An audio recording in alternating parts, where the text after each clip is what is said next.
Welcome everyone to the Takedown. Sorry about a momentary difficulty there. I'll actually need to take a short break somewhere in the show here so I can take care of some things that are going on in my home right now. But while I'm here, let's go ahead and get it started. This is the Takedown with Nick. I'm your host. And remember, our motto here is subverting power, radical thought. And so we're just going to start the ball rolling. And the topic of today really is something that, I think I have to go through sometimes. And like I go through it so much, I kind of lose patience and like how slow I have to walk through this subject. And that's on me. I really do have to be patient, because not everybody, it took me years to develop the politics that I have today. And to expect someone who's never even been exposed to this line of thought to just hop here in an instant is it's a lot to ask of somebody, right? So like, basically I'm going to talk about how when I go out and talk to people, a lot of times, they don't have an interest in like some of the wonkish or some of the intellectual, or even like they would call it theory, some of the theoretical things or abstract things and how they work. They have no interest in that. And they'll say, well, what does this have to do with real life? And what I would say is everything. Everything. It has everything to do with real life. Oftentimes people say, well, that's just theory and blah, blah, blah. And you know what? There is a time when it just becomes theory. I've just been told that my mic is messing up. Give me 1 second. I need to let me reset this. Hit the button, David. I'll reset.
While Nick is fixing some things on his end, we'll go and play an older interview clip of his just to pass the time until he gets back. Should be only a couple minutes.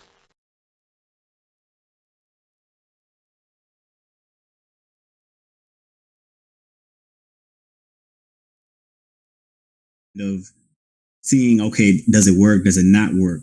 I think ultimately, you make the case that perhaps the left should drop the anti-imperialistic message to gain more traction.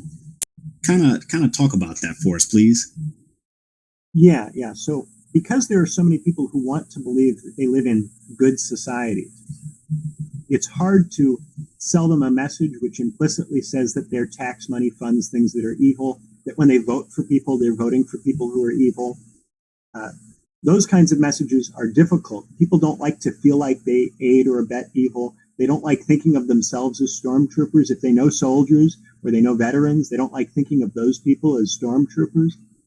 So it's more difficult to persuade people that they live in a regime that's evil. It is easier to persuade people that they live in a regime that's stupid, where people are making honest mistakes, where they mean well, but they're nonetheless blundering around doing things they shouldn't be doing. I think that's a more persuasive message. So I often try to encourage people to give the benefit of the doubt when they're making anti-imperialist critiques to the people in government and say, well, maybe they're not deliberately being vicious. Maybe they are just making a mistake.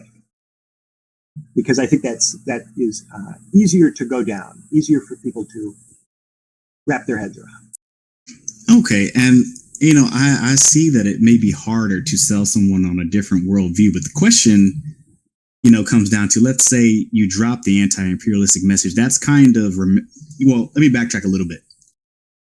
Let's say you decided to drop the anti-imperialistic message.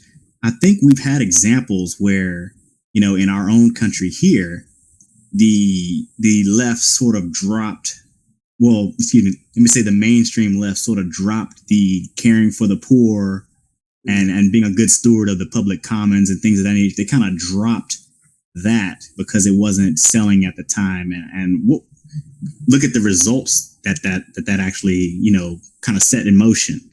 Here we are, 30 years later. Because in this case, we're often talking about the same policy. We want us to not intervene in a country, usually. And we're arguing for the policy we could argue for on anti-imperialist grounds, but we're instead arguing for it on the basis that, well, we can't be sure what the intentions of the people in government are, but it's a mistake. It's not good for them.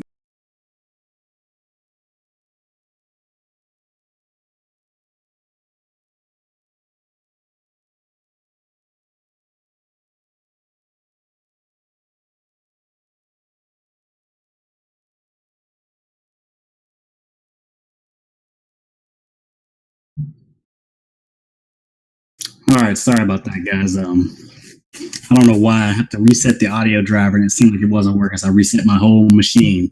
So now I'm back. Now, what I was going to say is, that's not to say that line, well, that's just theory, doesn't have some relevance, right? If we're debating about what is blue, what is red, and it's like, well, it doesn't really matter because that's not important in terms of how it affects people's lives. But there is an importance when we are debating what does do X versus what does do Y. So let's say we're saying something like, hey, we want to expand coverage, healthcare coverage to X amount of people. And then you say, okay, well, that's a good idea. That's it. Remember, it hasn't been done yet. So remember, everything before it's done is all theory. It's all theory, right? Until you do it. So everything's all theory. So they're saying they want to expand coverage. Somebody else says, I want to expand coverage too, but I want to do it a different way. I want to do it like this. Now, one person's plan actually does expand coverage. Another person's plan actually doesn't. They're both saying the same thing, but if you actually look at the plans, they're vastly different in outcome. But since they haven't been done yet, they're just theory. So when someone says something like, well, that's just theory, it really doesn't have anything to do with people's lives. Actually, it does, because this is real policy. And it's theoretical because it hasn't been done yet. But once implemented, it will have an effect on people's lives. Now, where I come into where I say, people really need to understand that this stuff is important is basically if you don't understand the basics of what you're fighting against or what you're fighting within, you then can be tricked. Somebody can use all the right language and then have all the wrong policy, and you won't know the difference. Because they have the language right, they're saying the right things, and then you get in there and you support them, and it's completely wrong. So what I don't understand is when I say stuff like this, people will say that's just theory, it's just not important, and it's like, no, this is demonstrably important, and we all need to be cognizant of these things. We need to understand what our interests are, what helps us, what kind of policies hurts us, and not just the rhetoric. We need to have a basic idea of what we should be advocating for and against at the basic level. And this is where independent media, I believe in Necessary Illusions by Noam Chomsky. He described, one of the pioneers of social control. He described people. There's certain people that exist in our society. They call them the thoughtful individuals. Or the intellectual class, or your college professors, people in academia, people on the radio. These people have platforms where they give their thoughts and people listen. and depending on how they put their thoughts out there, people agree or disagree, and eventually they sort of co-opt those thoughts as their own.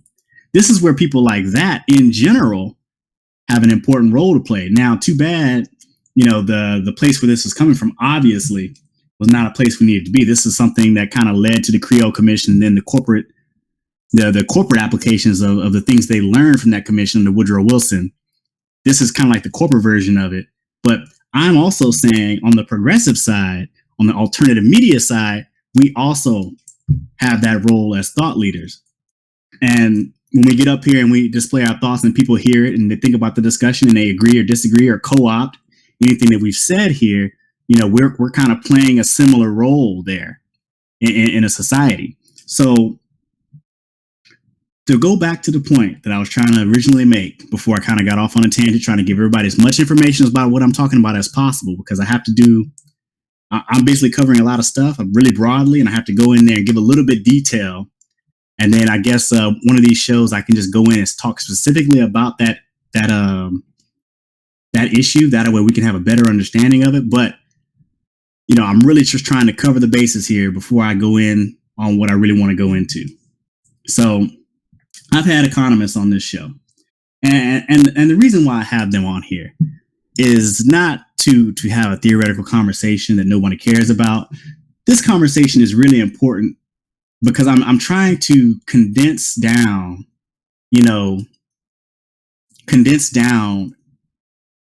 a lot of that stuff to something very simple and very easy and very, very relevant. I try to focus in on what's relevant to your everyday life. And the reason I do this is because it's important that we understand those things. And I've already explained why earlier, but I want to issue a challenge today. And this challenge is for someone to find me.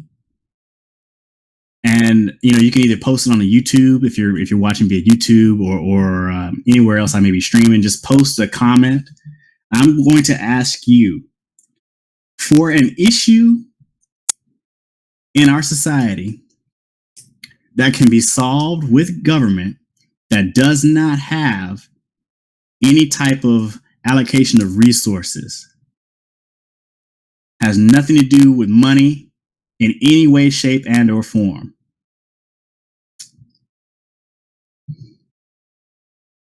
Okay, now the next challenge I'm going to issue to you is tell me the number one problem, or tell me the root. No, I can't ask it like that. It's too obvious. I was going to ask something, but I guess it's going to give away the answer before I even really ask it. So I'm going to think about another way to ask that question that can really do what I want to do. I want us to really sit down and think. So what do you think when someone who is very, very wealthy tells you that money is the root of all evil? I'm going to ask that. And then I'm going to ask, let's say, I don't want to say poor, but let's say you're a working class person and you have good health. What can you trace back any one thing that causes a lot of pain and suffering and misery in your life that's not health related? Can you trace any one thing? Can you just say one thing? And let's say you're not in that situation today. Do you know someone in that situation? Have you ever been in that situation, like in the past? Could it be theoretical that you could end up in that situation in the future? I just want us to get in the thought of thinking like this. Like, what makes being poor suck? Why? What is the primary stressor when you live a life like that? So I'm going to take a second. I'm letting you guys think about that. I'm going to check out the YouTube stream here really, really quickly to see if I got some quick comments that can come out and I can make a comment on.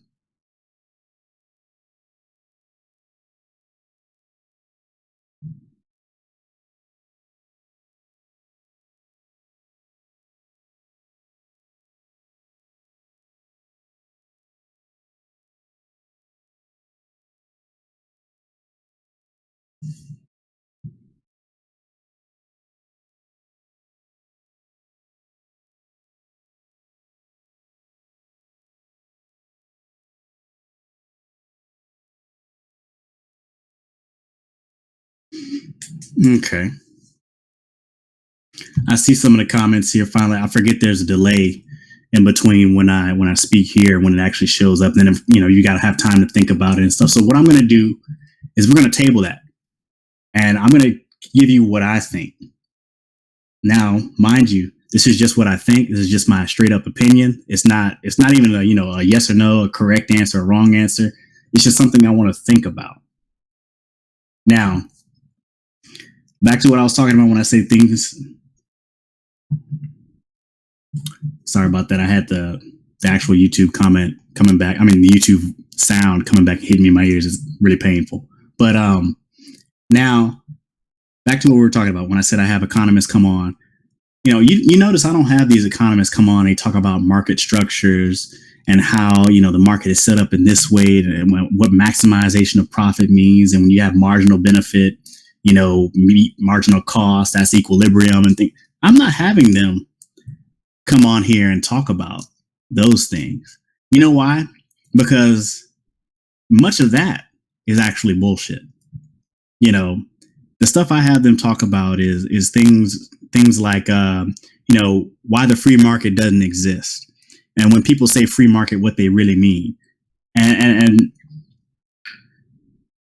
I found that when they say free market, they really mean two things. They mean, let's have open competition with no rules when I have all of the advantages and you can't compete with me in an open market. And then they also mean, let's not have any rules placed upon me that prevent me from maximizing my own profit. Damn everybody else. That's really what they mean when they say free market.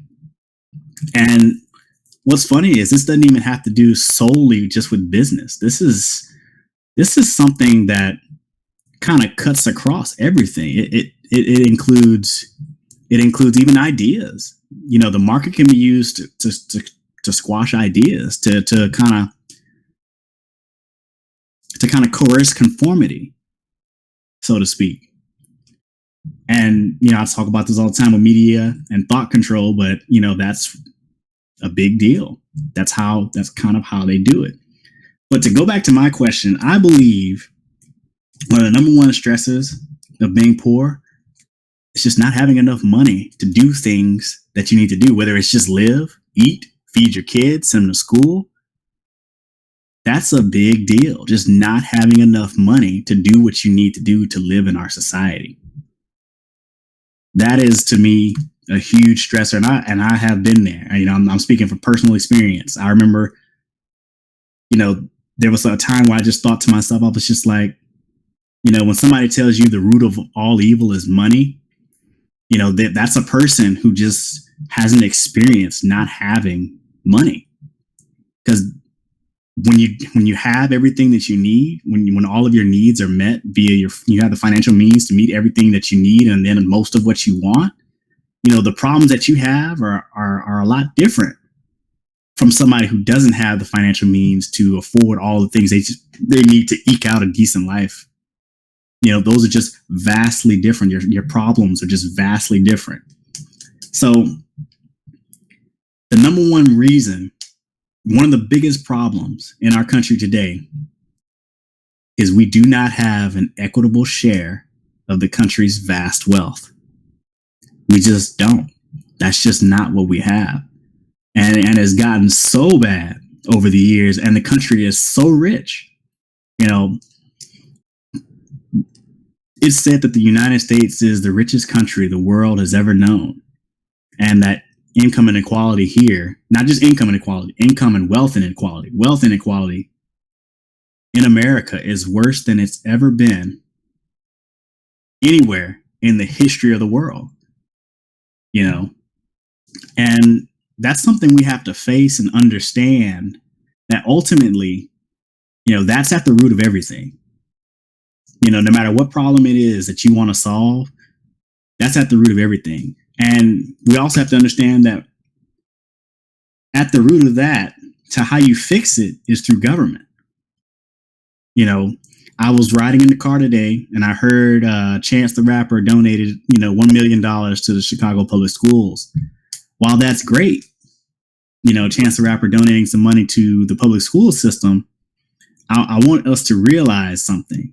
The problems of the public school system will not and cannot be solved through philanthropy. The world doesn't really run on philanthropy. If people have the money to help and they're vastly wealthy and they have that money, we should just tax it. We should tax that money and use that money to do what we need to do with the schools. Only when over the past couple of years, when you've not even past 30, 40, almost half of a century, we've been divesting from the public infrastructure, the public goods in general. And we've seen this huge decay, in those things. And then, when we go to put money in when we go to argue with people about what to do about the situation, they'll tell us, well, money is not the answer. And I said this on the show with Ben, money is the answer. The problem stems from a lack of resources, a lack of money to do what needs to be done to make sure our children are educated properly. And you can say, well, the kids are different now. Yeah, they may be different now, but we need to throw money behind making sure that those differences can be accounted for through policy. But when I say that our country's more uneven now than it's ever been, what I also want us to understand is why. And this is all theory, right? Because we're talking about government, we're talking about institutions, we're talking about all these things that are, they're not physical entities, they're abstractions, right? They're abstract entities that have a real effect on people's lives, but they don't take on a physical form, right? These are all things that we have some control over. If we live in a democratic society, we can collectively exert some control over government. But in order to exert that control and to actually have it manifest itself into our desired outcomes, we need to understand, first off, the role of government. We need to understand the landscape that we're navigating in. We need to understand, what effects our changes actually will create and what effects our political opposition's changes will create. And we need to understand those things at, a fairly good enough level that we can't be tricked with rhetoric. So it really saddens me when I go and, I'm putting in the work, trying to make sure that everybody understands at a basic level, what's at stake and what we need to do. And people will say, well, this is all just theory. It's like, no, it's not all just theory. This is how it works. This is what we're working with. This is what exists in your life today. This is what is affecting you today. And it's not something that can be put off or for lack of interest or whatever. It's something that we really have to digest and understand if we're going to act in the political arena. Now, that's totally different from process. You don't necessarily have to be 100% for every bit of process. And this is kind of where I think, a lot of people who are going to disagree with me here, they kind of go off and they start talking about, well, this process does this and this process does that. It's like, well, look, process is important to the people who are actually implementing the policy, but process is not more important than the objective or the end goal. We have to understand what our goals are, and then from there we kind of move forward in doing what we want to do. And the process is for people who actually deal with process. And what I mean by that, I'm not saying the implementation, I'm saying the process. So like, if I tell you I want a cake, I don't need to know exactly what goes into making a cake. I know I want a cake that tastes like X, Y, and Z. And then it's up to the person who actually bakes the cake to put the ingredients together in order to deliver that cake the way I want it to. So that's what I mean when I say let's not get bogged down in process. Let's focus on the objectives and understand a little bit of behind, what actually does what. Not the process, but again, just a little bit. So if I tell you, hey, I'm going to cut taxes and that's going to raise everybody's, incomes or whatever, you need to know that since you're a low income person, cutting taxes doesn't do anything for you. You benefit more from people who have higher incomes paying taxes and then reaping the benefits from the public goods that are supposedly financed by those things. Now, There's another movement called modern monetary theory that talks about how taxes really doesn't fund anything. That's fine. I'm not expecting you all to go into that. But the basic premise would be that taxes are more important than just funding things too. But again, I'm rambling. So I'm going to stop right there on that subject, and then I'm going to start talking about what I meant when I said our problems are real and that we don't understand what government's really for. So I want to start by saying the middle class is not a natural condition.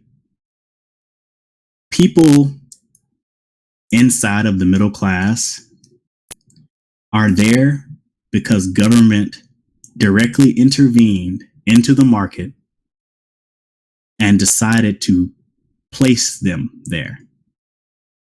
And what I mean by that is, before we had, any type of pretense of participatory democracy or anything like that, we had a system where it was basically peasants and lords.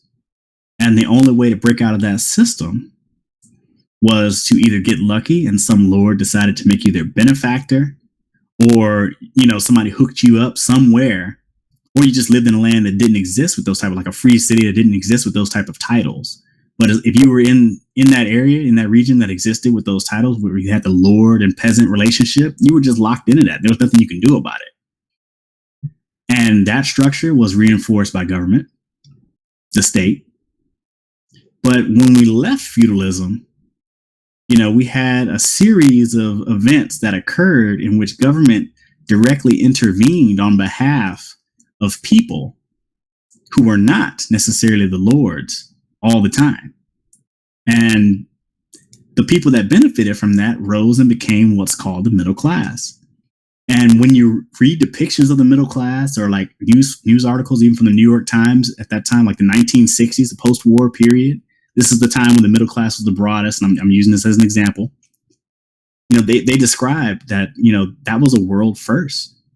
The world had never seen a country or nation where, the majority of the people were vastly middle class, and there was a broad shared share of the country's wealth. It was like broadly shared across the spectrum. Now, I know what everybody's going to tell me, black and brown people, women, etc. I understand all the problems that we had during the past, but I'm just talking about just the straight share of the wealth, like a straight cross section.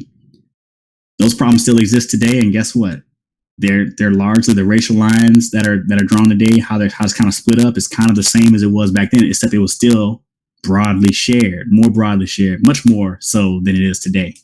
But the point is, that was the result of direct government intervention into the market.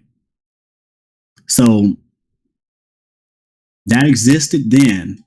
But as we started to pull back, as we started to, fall victim to people talking about free markets and, low taxes and no government intervention, we're starting to see that a lot of those gains are being stripped away. And we're kind of almost reverting back to almost like a feudalistic society where people who are born with money have money, and everybody who's born without, they go without, basically. And the wealthy will stay wealthy, and they'll marry amongst each other. They have social societies, a complete society separate from everybody else, largely disconnected from the suffering of the peasants and so on. And that's kind of what we're starting to look at as we kind of move into like the late game. That's what you're looking at. And when I talk about this, is say, well, this is all just theory. It's like, well, no, it's not. This is what you're living in. This is what's causing it to you. These are the things that are basically making your life a living hell. But if you don't understand that that's what it is, how can you change it? And it's a really tough one, because at one point I'm angry. I'm like, you really need to pay attention to this so you can understand. At the other time, I'm like, well, not everybody's going to understand everything at all times, right? Not everybody's going to focus on everything at the same time. Okay, but as a general rule of thumb, at a basic level, you should understand this, that people since the beginning of time in societies, there has been a struggle. You have a group at the top with a whole bunch of wealth, power, and privilege who make decisions that control the lives of everybody below them. And the people below are all struggling just to have some control over their own lives. And that story is a general story, but you can take almost any society, you just plug that in, and as you go and look at the details, it'll hold true. Now, not saying every single thing is the same, but that general story is played throughout history and it's the same. So that's just something that I want to get out there. And let me talk about examples. Charter schools.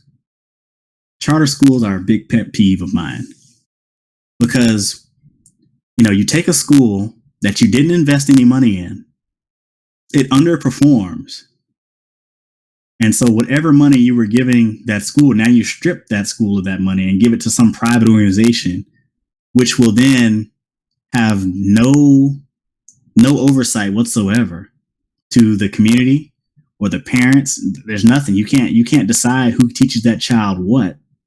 You have no real input over what goes on in the operations of the school. And then on top of that, they're just going to do the same thing that the public school did, except now there's somebody making money off of it. And in order to make that money, they have to skimp somewhere. They're getting the same money that they were getting from, the public school, except the public school didn't have the private profit incentive, right? So where are they making that profit? Either they're making it off the food, they're making it off the backs of the teachers. They're making that money somewhere. The facilities might not be as well maintained. They might not have enough fire extinguishers. It somewhere along the line, something's getting skimped somewhere that's resulting in them being able to eke out that profit margin. And in the end, that profit margin being there and that need to skimp somewhere is lowering the quality of education your child is going to receive. Not only that, but you can't go to the school and be involved with how the school is going to run. You have no control over it because it's a private organization. They do whatever they want to. So you're paying for it, but you have no control over it whatsoever. And I shouldn't have to go over why choice isn't freedom. The choice to pay for one good over another is not necessarily freedom, right? You're not controlling anything. You have no real power there. All you have the power is to buy and not buy. And when it comes to something like education, how are you going to not buy education? Are you just going to say your kid's not going to be educated? Nobody's going to say that. That's not how it works. Another example, the privatization of public services, the garbage men. A lot of cities have privatized waste management. You notice that, at first you got 2 pickups a week and like a heavy trash every other week. Now you get, maybe 1 pickup a week and you get a heavy trash like every month or something like that. Still paying the same and the price is steady going up, but you're still getting less service because they have to fit that profit motive in there. Then on top of that, the people who work in those industries are getting paid less as well. They're getting skimped, all for that profit margin. But we find ourselves again and again and again not really understanding that privatization is just not good, no matter what it applies to. If it's a public good and the public is in control of it, it's never a good idea to privatize it, hand it over to private hands. It's just not a good idea. And the reason why is you can say, well, the government doesn't do this right, or doesn't do that right, or doesn't do this right, or it doesn't operate the way I want it to. Guess what? That's what democracy is about. If there's a problem with it, you have the ability to go out with your neighbors, with your people in your community, get a group of people together, speak about it, air the grievances, bring about some action that can bring about some kind of corrective action on it so that it doesn't, stay that way. When it's private, you got no choice. It's just whatever it is. And a lot of times, you just got to take it. Because what are you going to do? Not have your trash picked up? Now you can say, well, they can still exert power and all this. Well, maybe it's a lot harder to do it when it's a public-private partnership than when it's just straight private. It's just a lot easier to deal with it that way. And ultimately, what's the common theme here? We have to take lower services. We have to, go without in many cases so someone else can make money. That's a common theme, and what I would tell anybody that's suffering, most of the time that suffering is profitable for someone, And so when I say we need to understand money, we need to understand economics of what's going on, and people tell me, that's just theory, it has nothing to do with people's lives, I want to say that you're just demonstrably wrong. And I'll repeat it again, demonstrably wrong. I'll talk to people that aren't rich, and they'll tell me things like, well, why do you hate the rich? Well, I don't hate the rich. I don't hate the rich.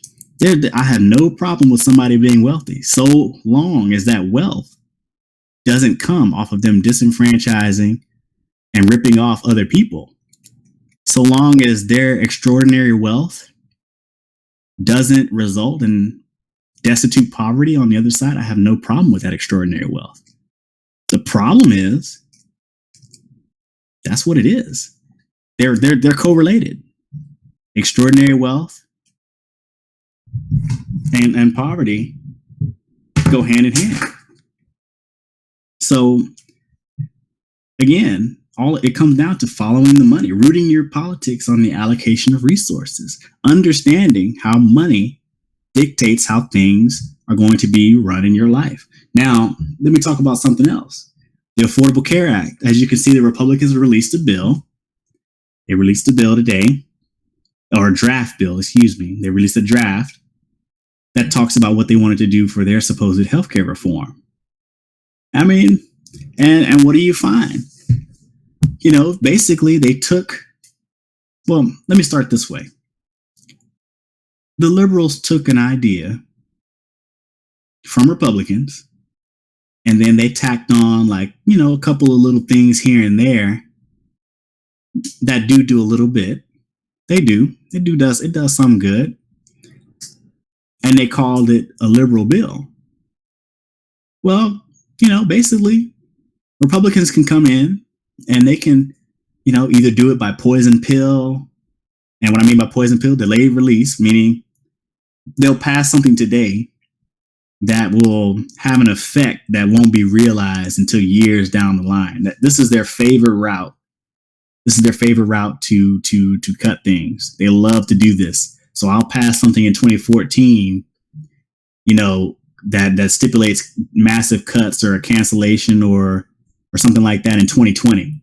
And so look, what did they have in that draft bill? The repeal of subsidies for the health insurance. But I want you to notice something. They weren't talking about repealing the individual mandate. They didn't say anything about that. Now they say, okay, well, we're going to replace the subsidies with a refundable tax credit. Okay, well, refundable tax credits are great if you make enough money to where you actually have some sort of tax obligation at the end of the year.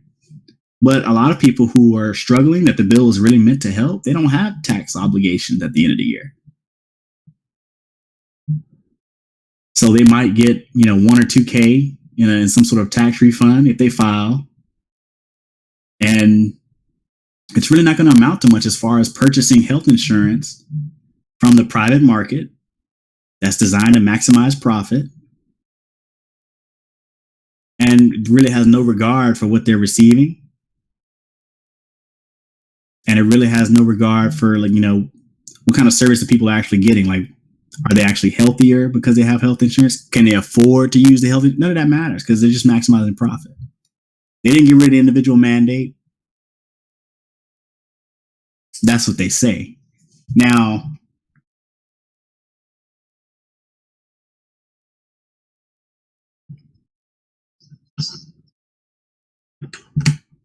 okay, so I have to be corrected here, guys. Somebody whispered in my ear, actually in the legislation, they did speak about repealing the individual mandate. So I can't say that. Sorry about that, guys. Sorry. Don't want to misinform. I have to be very, very, I have to be very, very correct in what I'm saying.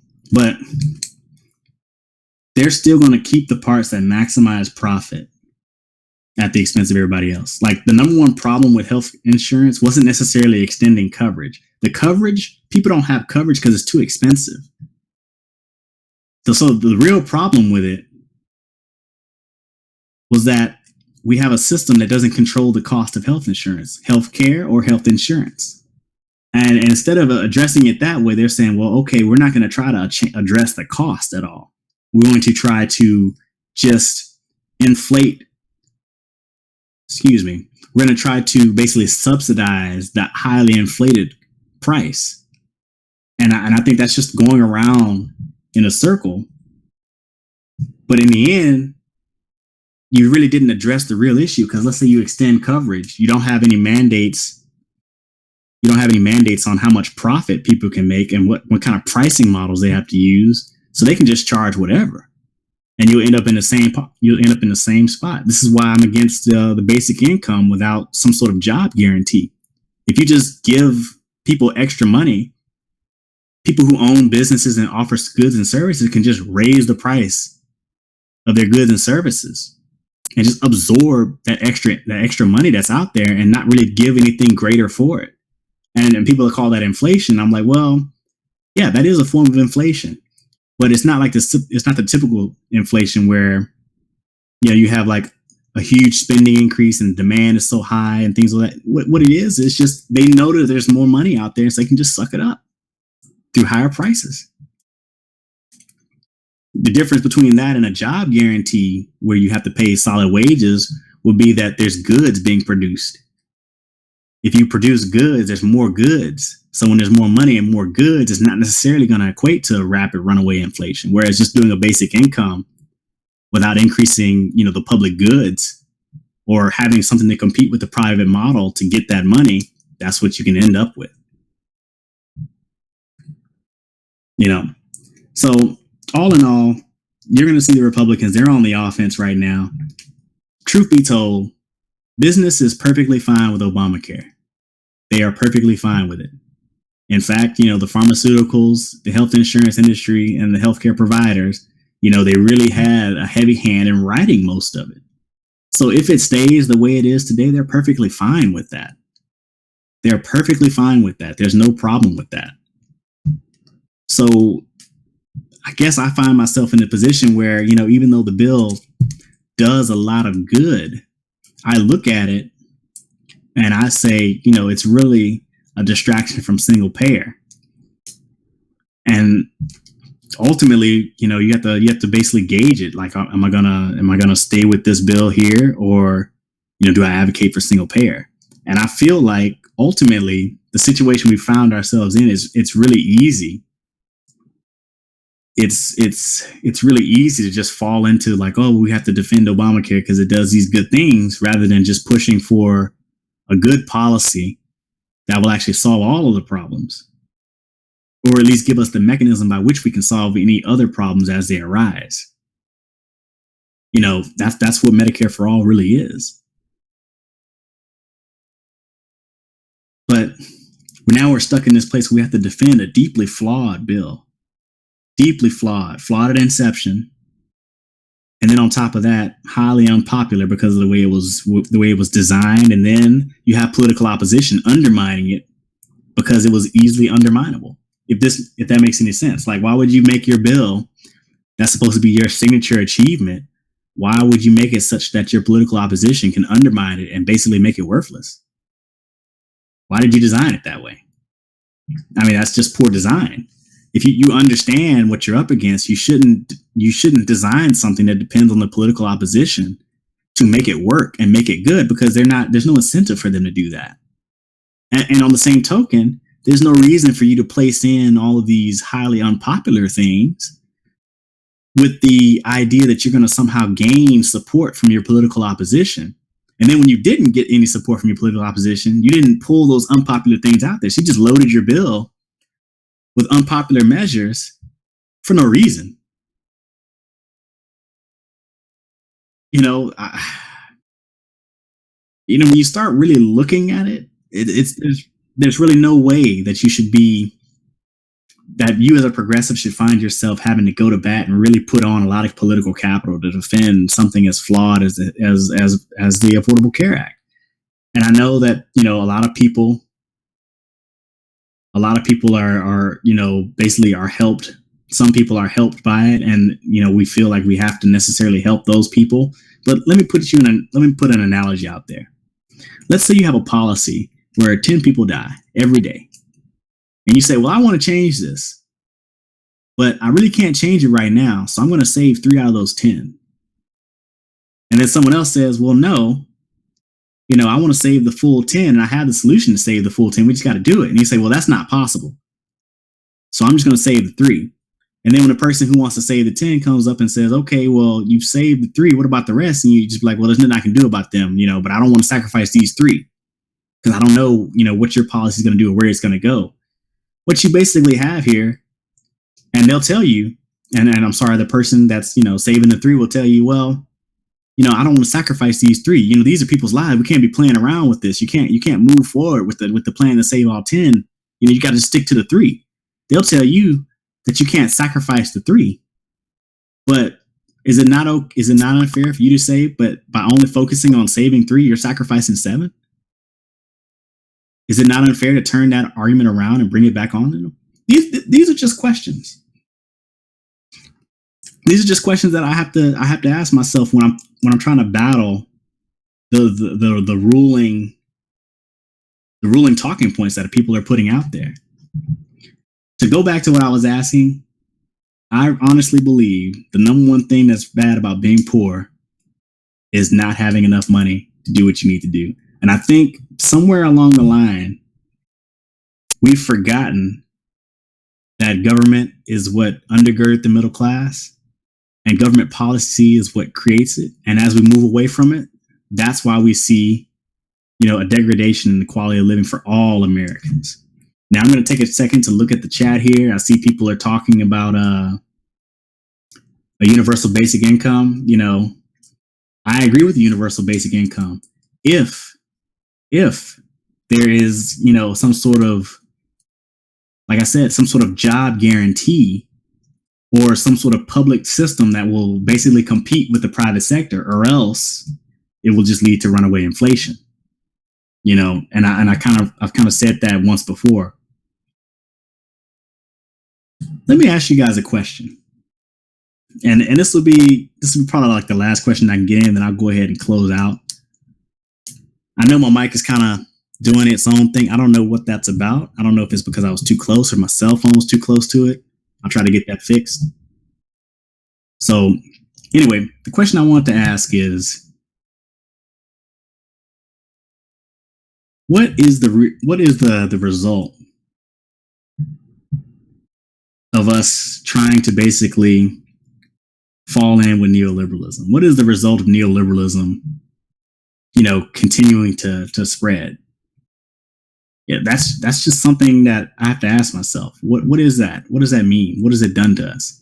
I would say it's largely allowed the Overton window to shift. It's decayed the public resources, the public goods, and it's basically brought down the standards of living for everybody in the country. And not just even in this country, it's brought down the standards of living for everybody who was middle class in the first world. That's what it's done. It's basically demolished that. And that's what it'll continue to do. And in those situations, desperation, economic deprivation leads to desperation. And that's when you get the rise of the right. That's what it'll lead to every time. I want to thank you guys for sitting with me through this. I'm sorry about the technical difficulties I had in the very, very beginning. But I'm going to go ahead and close out today. And we'll see you next, 2 weeks from now.